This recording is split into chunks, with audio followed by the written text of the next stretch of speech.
58e congrès qui aborde le nouveau monde en train de se construire, pas mal de chaos, quelques mises au point, et nous allons nous l'aborder par fragments si vous le voulez bien. Nouveau monde, ça veut d'abord dire s'occuper des gens, et on voit bien qu'il y a un désenchantement des personnes. Le monde n'est plus attrayant et surtout le futur, de telle sorte que c'est là où d'abord il faut aller travailler et c'est là-dessus où Elsa Godard et le DLR se sont d'abord appesantis. Alors dans un premier temps, peut-être partir de ce constat, ce coup de mou. Ce coup de mou, c'est une perte de motivation, c'est une perte d'envie. Peut-être essayer de comprendre les causes qui nous ont amenés à cette métamorphose sociale dans laquelle, ou sociétale dans laquelle on est aujourd'hui. 3 grandes causes: un changement de représentation du temps et de l'espace, l'avènement d'une culture de l'image, mais également d'une société de la jouissance. Pour résister face à cette tentation, il nous faudrait peut-être réveiller ce que j'appelle cette libido entrepreneuriale. En clair, susciter le désir par-delà la jouissance, avoir le courage de la vie elle-même, dans ce qu'elle a de plus matériel, de plus dur, de plus concret, de ses contraintes, de sa part de tragédie aussi, et renverser cet impératif de l'instantanéisme. Le nouveau monde, c'est aussi gérer l'écoute. L'écoute, il s'enflamme depuis 2 ans. Depuis 2 ans, on a de l'inflation, on a des transports très très chers. On a également d'autres paramètres, par exemple les matières premières qui sont extrêmement volatiles. Comment faire pour un chef d'entreprise? Les prix ont augmenté, évidemment, en moyenne 12-15%, on va dire. Malheureusement, ça s'impose à nous.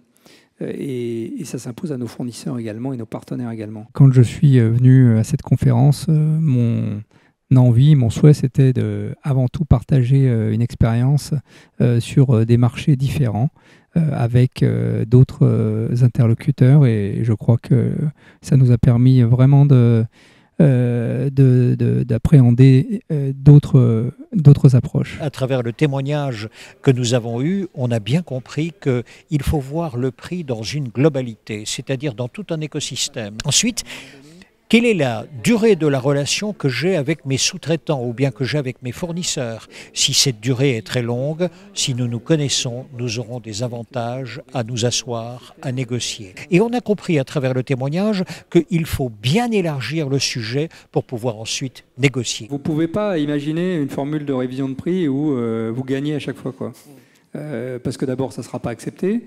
Et puis, en plus, je trouve ça pas très honnête intellectuellement, personnellement. Mais donc, oui, il faut accepter la hausse et la baisse. Le nouveau monde, c'est aussi l'énergie.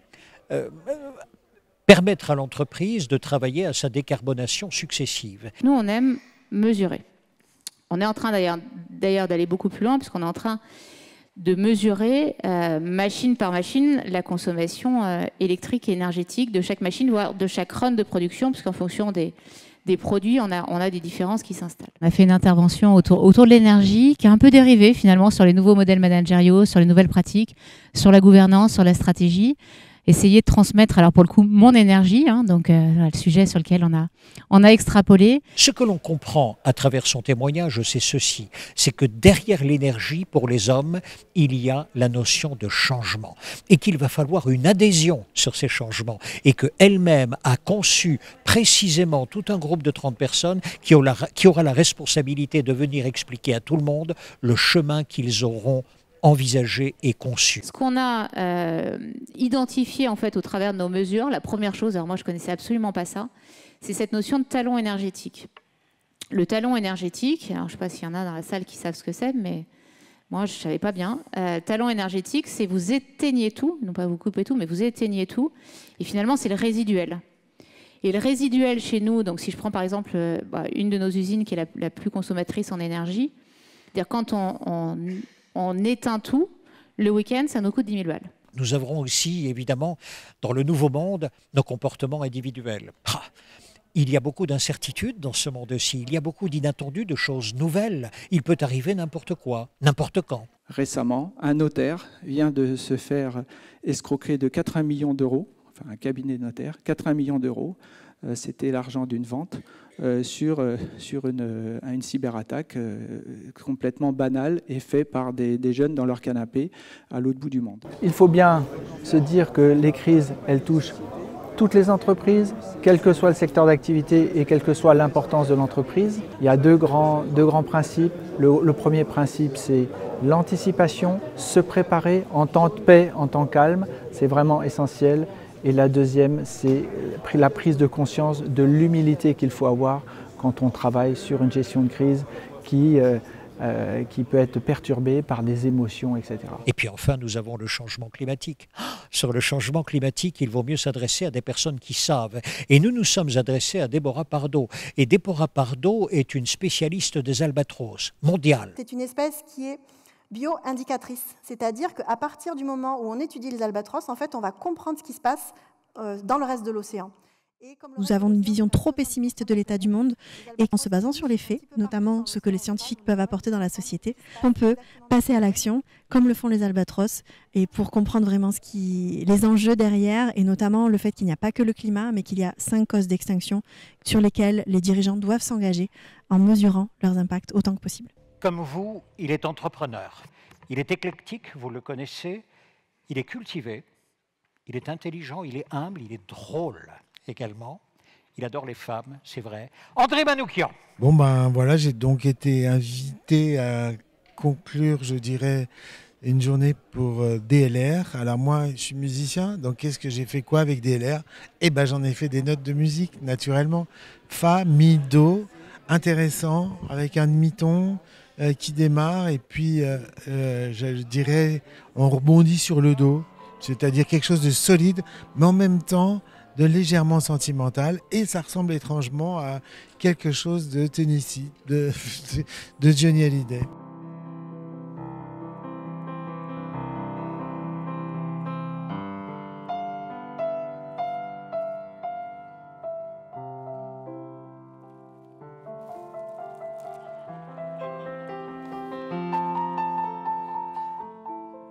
À chaque fois, l'exercice, pour moi, il est un peu délicat. Il s'agit je dirais, de faire des ponts entre une entreprise et ses valeurs et le travail d'un musicien.